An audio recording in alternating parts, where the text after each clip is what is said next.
할렐루야. 네, 할렐루야. 네, 우리 주님을 찬양합니다. 여러분, 오늘 읽으신 말씀은 구약성경 역대상 15장 1절에서 29절입니다. 오늘 본문 1절을 보시면요, 전체적으로는 하나님의 이 언약궤를 옮기는 또 이동 과정에 대해서 적고 있는데요, 1절은 이렇게 적고 있습니다. 다윗이 다윗성에서 자기를 위하여 궁전을 세우고 또 하나님의 궤를 둘 곳을 마련하고 그것을 위하여 장막을 치고 라고 적고 있습니다. 여러분, 그 성전을 왜 지어야 합니까? 성전에서 가장 중요한 것이 무엇일까요? 성전을 짓는 목적이 무엇입니까? 예배를 위한 것일까요? 맞습니다. 그리고 제사장이 봉직할 그런 공간이 필요해서 짓는 것입니까? 그렇게 또 질문하면 그것도 맞는 질문입니다. 그렇죠? 당연히 제사장들이 섬길 수 있는 공간, 이 터가 잘 갖춰지면은 상당히 좋을 것입니다. 그런데요, 성전이 있어야 할 이유는 제사 드리고 하나님을 예배하고 또한 제사장들이 일하기 위해서 좀 잘 갖춰진 건물이 필요하고 있으면 좋고, 그런 것들 여러 이유들을 댈 수 있는데, 사실 성전이 있어야 되는 이유는요, 오늘 본문에 이렇게 나와 있습니다. 1절 다시 한번 보시면 하나님의 궤를 둘 곳을 마련하고 그것을 위하여 장막을 치고 라고 적고 있습니다. 자, 하나님의 궤를 둘 곳을 마련한다. 자, 그렇다면요, 이런 거죠. 성전을 위하여서 언약궤가 있는 게 아니라 언약궤를 위하여서 성전이 있는 것입니다. 성전보다 먼저 있는 것이 언약궤죠. 언약궤보다 성전이 먼저 있었던 것이 아닙니다. 무엇이 핵심이고 무엇이 본질이냐라고 한다면요, 성전에서 가장 중요한 것은 제사장이 제사를 몇 번 드리냐, 얼마큼 드리냐, 어떻게 드리냐, 다 중요합니다. 핵심입니다. 예배 드려야죠. 그런데 성전이 있어야 할 이유는요, 아주 간단히 표현한다면은 하나님의 궤를 어디 둘 것인가라고 할 때, 하나님의 궤를, 사실 하나님의 궤가 있는 곳이, 그곳이 사실 거룩한 땅이죠. 그 언약궤를 위하여서 성전이 필요한 것이지, 성전을 지어놓고 거기에 구색을 맞추려고 언약궤를 만든 것은 아니다. 자, 그러니까 이 성전이라는 것은 하나님께서 계신 곳을 위하여서 그 공간을 거룩하게 구별하여 드리려고 성전을 지은 것입니다. 핵심은 이 궤에 있는 거예요. 자, 그러면은 성전을 잘 이해하려면은 무엇을 이해해야 될까요? 언약궤를 이해해야 돼요, 사실. 그럼 언약궤의 위치가 어디입니까? 뜰입니까? 성소입니까? 지성소입니까? 혹은 헤롯 대왕 시절에 여인의 뜰입니까? 이방인의 뜰입니까? 어디 위치합니까? 가장 내밀한 곳, 가장 중심인 곳, 가장 깊숙한 곳, 바로 지성소입니다. 여러분, 성전의 핵심은 지성소에 있는 거죠. 나머지는 지성소를 중심으로 이루어지는 활동들입니다. 자, 그렇다면요, 우리도 좀 생각해 보면 좋겠습니다. 우리가 하나님의 전이고 하나님의 성령의 전이고 우리가 교회인데, 어떻게 보면요, 우리의 몸에 있어서 가장 핵심, 중심, 우리가 활동하는 것에 있어서 가장 핵심이 되는 것은요, 주님의 언약궤를 어떻게 모실 것인가를 고민해야 된다는 거예요. 우리의 몸이 거룩한 삶을 살아가야 하는 이유, 내가 거룩하게 살아가야 할 이유, 내가 죄를 짓지 아니하고 또는 죄와 멀어지고 거룩을 사랑하고 거룩한 삶을 살아가야 하는 이유가 여러 가지가 있죠. 가장 중요한 것은 언약궤를 모시는 것과 연결지어서 생각해야 된다. 우리가 심판받지 않으려고 거룩하게 살아가야 하는 것도 맞다는 거예요. 그런데 본질적으로 우리가 거룩하게 살아가야 할 이유는요, 우리가 언약궤를 모신 자들이기 때문입니다. 우리 내면의 지성소, 우리 안에 성령님을 모시고 살아간다는 거예요.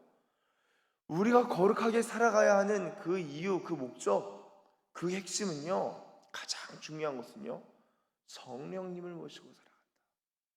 여러분, 그게 우리가 거룩한 삶을 살아가야 하는 가장 중요한 이유입니다. 그러니까 우리의 삶이 따라서 하나님을 모시는 하나님 중심성을 가지고 살아갈 때 성전이요, 본질이 왜곡되지 않고 성전이 본연의 임무를 다 수행할 수 있는 거예요.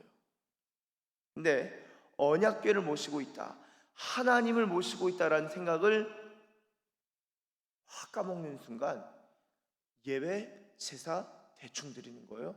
성전에서 예수님 당시에는 매매하게 됩니다. 왜죠? 본질을 다 까먹고 잊어버린 거예요. 우리가 성령님을 모시고 살아간 자들이라고 생각할 때요, 우리의 그 신앙생활의 중심이 무엇인지, 그리고 거기로부터 말미암는 이 부차적인 것들이 무엇인지를 구별하고 구분할 수 있게 되고, 구별할 수 있게 되고, 더 나아가서 본질 중심성, 이 언약궤 하나님을 모시는 것을 중심하여서 살아갈 수 있습니다. 이거 상당히 중요합니다. 그래서 15장 1절은 하나님의 궤를 둘 곳을 마련한다, 그리고 그것을 위하여 장막을 치고 라고 적고 있습니다. 이어지는 2절 보시면 다윗이 이르되 레위 사람 외에는 하나님의 궤를 맬 수 없나니 이는 여호와께서 그들을 택하사 여호와의 궤를 메고 영원히 그를 섬기게 하셨음이라 하고, 다윗이 이스라엘 온 무리를 예루살렘으로 모으고 여호와의 궤를 그 마련한 곳으로 메어 올리고자 하여 다윗이 아론 자손과 레위 사람을 모으니라고 적고 있습니다. 자, 여러분, 다윗이 뭐라고 말하냐면요, 레위 사람 외에는 하나님의 궤를 맬 수 없지 않습니까? 하나님이 그들을 택하사 궤를 메고 그를 섬기게 하셨습니다라고 이야기를 한 거죠. 자, 이 다윗이 여기에 대한 아주 집중력을 가지고 집요하게 이것 좀 제발 좀 시켜주세요, 이것만 제발 지켜주세요라고 다윗이 아주 그냥 그 애걸복걸하는 마음으로 이야기를 합니다. 이어지는 12절 그들에게 이르되 너희는 레위 사람의 지도자이니 너희와 너희 형제는 몸을 성결하게 하고 내가 마련한 것으로 이스라엘에 하는 여호와의 궤를 메어 올리라. 자, 13절 한번 같이 읽어보겠습니다. 시작. 전에는 너희가 매지 아니하였으므로.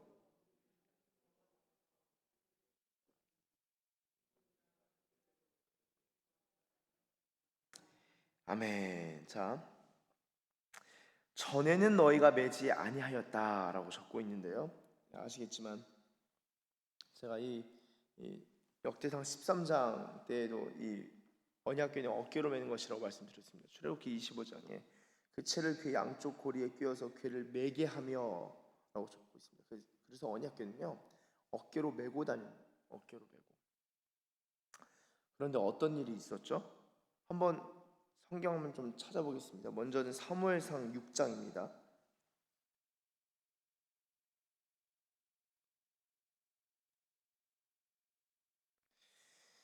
자, 사무엘상 6장을 보시면은 이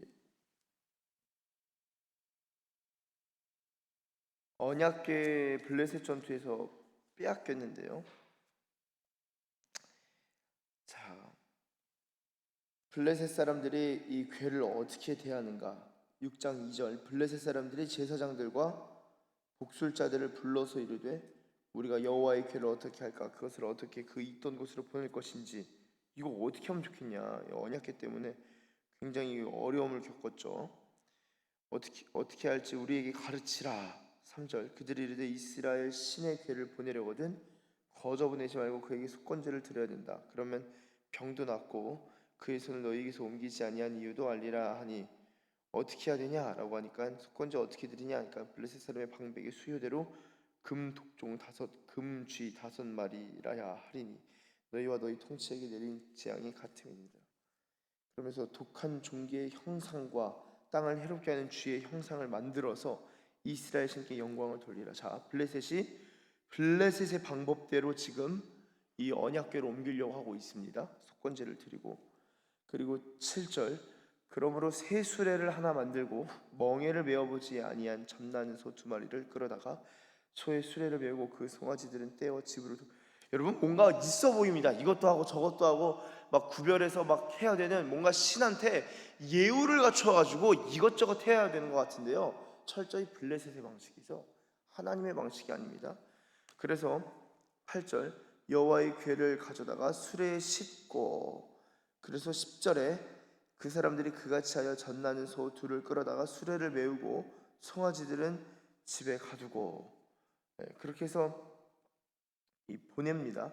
그렇게 보내는데요, 14절, 수레가 벳세메스 사람 여호수아의 밭 큰 돌 있는 곳에 이르러, 그래서 이제 이 궤를 실어다가 보내지 않습니까? 자, 그 다음에 이게 블레셋 방법이다라는 것을 한번 보셨고요. 사무엘 상을 읽었는데 사무엘 하를 한번 보시면요, 사무엘 하 6장입니다. 6장.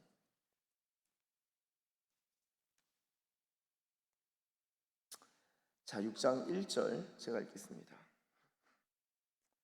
다윗이 이스라엘에서 뽑은 무리 3만 명을 다시 모읍니다. 이 앞에 어떤 사건이 있었냐? 5장에 다윗이 블레셋을 쳐서 이긴 거예요. 이제 블레셋한테 그때는 져서 궤를 뺏겼는데 시간이 흘러서 다윗이 블레셋을 쳐서 이깁니다. 그리고 이 언약궤를 가지고 와야겠다 싶어요. 그래서 2절, 다윗이 일어나 자기와 함께 있는 모든 사람과 더불어 바알레 유다로 가서 거기서 하나님의 궤를 메어 오려 하니 그 궤는 그룹들 사이에 좌정하신 만군의 여호와의 이름으로 불리는 것이라. 그들이 하나님의 궤를 어디에 실죠? 새 수레에 싣고 산에 있는 아비나답의 집에서 나오는데 아비나답의 아들 우사와 아효가 그 새 수레를 보니라. 자, 하나님의 궤를 어떻게 가져옵니까? 레위인들을 보내지 않고 새 수레에 실어서 옵니다. 이건 누구 방식이에요? 놀랍게도 이스라엘 방식이에요. 자, 보세요. 기본적으로 지금 이스라엘이 어떠한 방식으로 하나님의 언약궤를 대하냐? 블레셋 방식으로 대한다는 거예요. 하나님을 모르고 하나님을 대적하는, 우상을 섬기는 그 블레셋의 방식대로 똑같이 새 수레에 실을 뿐만 아니라, 저희가 함께 나누었었습니다. 역대상 13장에서도 보았는데요, 지금 읽은 사무엘하 6장에서 보세요. 6절에 그들이 나곤의 타작마당에 이르러서는 소들이 뛰므로 우사가 손을 들어 하나님의 궤를 붙듭니다. 아유, 야, 이거 넘어지겠다. 그래서 그냥 아무런 거룩에 대한 개념 없이 언약궤를 업신여긴 것이죠. 하나님이 계신 것, 하나님의 거룩을 업신여긴 것이죠. 그냥 이거 넘어지면 안 됐는데 나쁜 마음은 아닙니다. 그러나 거룩에 대한 의식과 개념은 없어서 그냥 붙듭니다. 여호와 하나님 우사가 잘못함으로 말미암아 진노하사 그를 그곳에서 치셨다. 그래서 이 궤를 오베데돔의 집으로 메어가게 되죠. 자, 그래서 이 사무엘하 6장을 좀 그대로 보도록 하겠습니다. 12절, 어떤 사람이 다윗 왕에게 아뢰어 이르되 여호와께서 하나님의 궤로 말미암아 오베데돔의 집과 그의 모든 소유에 복을 주셨다는지라. 다윗이 가서 하나님의 궤를 기쁨으로 메고 오베데돔의 집에서 다윗 성으로 올라가세 여호와의 궤를 맨 사람들이 6걸음을 가매 다윗이 소와 살찐 송아지로 제사를 드리고, 자, 다윗이 여호와 앞에서 힘을 다하여 춤을 추는데 그때 다윗이 배의 옷을 입었더라. 자, 이제 하나님의 궤를 잘못 옮겨서, 마음은 너무 좋은데 방식에 있어서 하나님의 방법대로 하지 않으니까 하나님이 치신 것을 두려워해서 다윗이 아이고 이거 안 되겠다. 방법, 과정까지도, 절차까지도 하나님의 방법대로 해야겠다. 그래서 하나님의 방법대로 하죠. 그래서 이 레위인들이 하나님의 궤를 기쁨으로 메고 다윗성으로 올라가는데요, 궤를 맨 사람들 레위인들입니다. 그들이 6걸음을 딱 가니까 와, 다행이다, 살았다 해서 다윗이 거기서 예배를 드리고 제사를 드립니다. 그리고 뭐 힘껏 뛰면서 춤추는 것을 볼 수 있습니다. 자, 다시 오늘 본문 15장으로 돌아오시면요,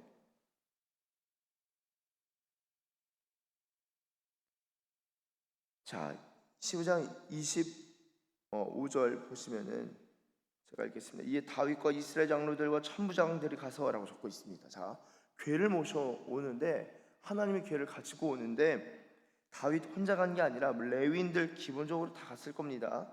그래서 이 다윗 그리고 이스라엘 장로들 천부장들도 다 가서 여호와의 언약궤를 즐거이 메고 즐거이 맸다. 기쁨으로 맸다. 맨 다음에 오베데돔의 집에서 올라왔는데 26절은 이렇게 표현하죠. 하나님이 여호와의 언약궤를 맨 레위 사람을 도우셨다. 무슨 말일까요? 하나님께서 심판하지 아니하셨다. 치지 아니하셨다. 그래서 무리가 수송아지 7마리와 순양 7마리로 제사를 드렸더라. 27절 다윗과 및 궤를 맨 레위 사람과 노래한 자와 그 우두머리 그나냐와 모든 노래한 자도 다 세마포 겉옷을 입었으며 다윗은 또 배 에봇을 입었고 이스라엘 무리는 크게 부르며 뿔나팔 나팔 불고 재금 치고 비파 수금 타고 여호와의 언약궤를 메어 올렸더라. 자, 그러니까 언약궤가 우리에게 심판으로 심판 임하지 아니하고 안전하게 걸음을 뗐다 하는 순간 제사 드리고 예배 드리고 막 찬양하고 난리가 난 거예요. 하나님께서 심판하시지 아니하시고 언약궤가 이 우리 예루살렘으로 들어오는 것에 있어서 하나님이 허락하셨다, 도우셨다. 그래서 기뻐서 막 예배 드립니다. 29절 오늘 본문이 어떻게 마무리되냐면요, 한번 같이 읽어보겠습니다. 시작. 여호와의 언약궤가 다윗성으로 들어올 때에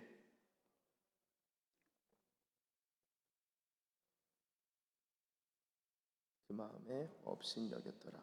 아멘. 여러분, 이 역대상은 되게 짧게 기록되어 있는데요, 저희가 사무엘 하를 보시면은 사실상 이것에 이 스토리가 좀 길게 나와 있습니다. 자, 미갈이 왜 업신여겼을까요? 왜 여기서 그 마음에 업신여겼을까요? 다윗 왕이 춤추며 뛰노는 것을 보고 자, 한번 생각해 보세요. 자, 궤를 메고 6걸음 갔는데 사무엘하 기록 따르면은 하나님 도우셨다고 예배드리고 막 난리 나서 막 춤추고 난리 났죠. 이상합니다. 왜냐?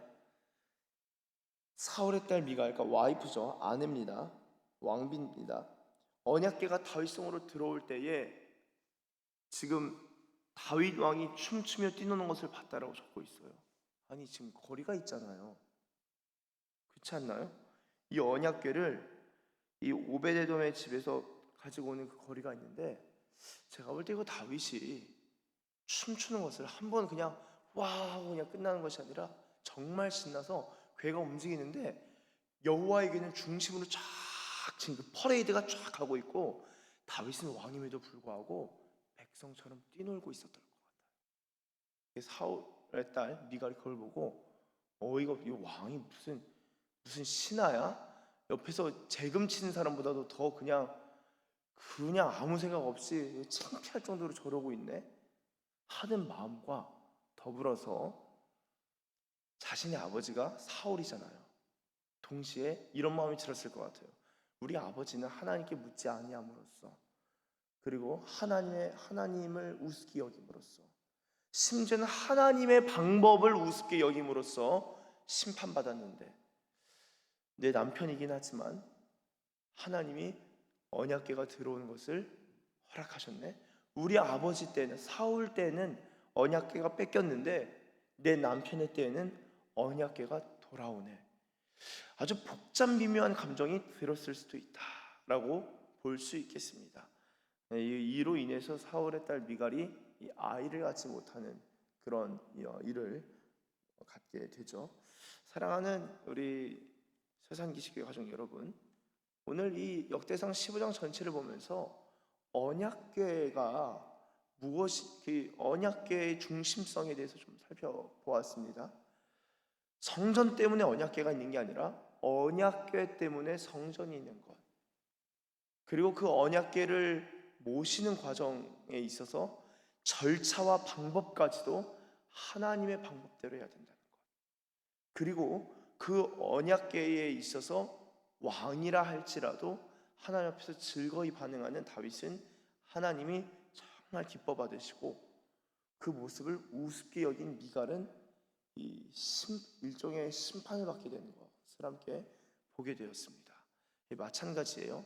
하나님의 거룩을, 하나님의 임재를, 그리고 하나님을 우리가 어떻게 생각하는가, 어떻게 우리 마음의 중심으로 모실 것인가. 내가 왕인 것 같고 내가 뭔가 사회적 지위가 있고 내가 사람들 눈치가 있고 내가 인생을 이렇게 살았는데가 아니라 하나님의 언약궤만 바라볼 때요, 한 나라의 국왕도요, 이 사실 성경에 보면 거의 바지가 벗겨질 정도로, 그렇죠, 춤을 추지 않습니까? 그렇게 하나님을 기뻐할 수가 있는 거예요. 그렇죠? 그리고 아무리 아름다운 금으로 만든 백향목으로 만든 성전이라 할지라도 언약궤 중심성을 잃어버리면요, 성전은 바로 무너지는 겁니다. 심판이에요. 언약궤 중심, 하나님의 임재와 거룩과 우리 성령님을 중심으로 하여서 살아가는 삶은요, 진정 성전의 삶으로서 본연의 임무를 다할 수 있고, 성령님을 중심으로 하는 그 삶 가운데는요, 우리가 정말 주님을 기뻐하고 즐거워하는 복된 삶이 이어진다. 그리고 그 가운데는 정말 기쁨의 예배가 드려지는 그 예배의 삶도 있다라는 것을 오늘 본문을 통해서 살펴보았습니다. 바라고 소망하기는 우리가 이 언약궤 중심에 이 하나님의 궤, 하나님의 임재와 이 거룩을 중심으로 하여서 나아가는 우리의 교회가 되고, 저와 여러분들 되시고, 하나님의 임재와 거룩에 초점을 맞추어서 예배드리다 보면은 나를 잊고 주님만 바라며 기뻐 춤추며 찬양할 수 있는 그러한 예배자들 또한 되실 줄로 믿습니다. 그러한 하나님 중심적 삶을 살아가시는 저와 여러분들 되시길 예수님의 이름으로 축원합니다. 기도하겠습니다. 하나님 아버지, 감사합니다. 하나님, 우리가 하나님의 임재와 거룩을 경험하고 하나님을 모시는 일에 있어서 하나님, 아주 세부한, 아주 세부적인, 아주 세세한 사항까지도, 절차의 문제에 있어서도, 방법의 문제에 있어서도 하나님의 방법대로, 하나님의 지시대로, 하나님의 규례대로 따라서 주님을 섬길 수 있는 자들 되게 하여 주시옵소서. 무엇보다 하나님, 성전이 법궤를 위하여 있는 것이지 법궤가 성전을 위하여 있는 것이 아님을 다시 한번 생각해 볼 때, 하나님, 우리의 모든 삶의 중심이 과연 무엇을 위한 것인지, 나의 염려와 걱정을 해결하고자 성령님을 부리는 것인지, 아니면은 성령님이 우리의 삶의 중심이 되셔서 성령님의 부림을 받아 살아가는 인생인지, 하나님 아버지, 그 중심이 무엇인지 명확히 알 수 있는 하나님의 사람들 다 되게 하여 주시옵소서. 그렇게 하나님의 임재와 거룩에 초점을 맞추고 집중할 때에 하나님, 우리가 온전한 예배를, 기쁨의 예배를 주님께 드릴 수 있는 줄로 믿습니다. 그러한 예배가 지속적으로 드려지는 복된 교회가 되게 하시고 주의 백성들 다 되게 하여 주시옵소서. 감사드리며 예수님의 이름으로 기도드립니다. 아멘.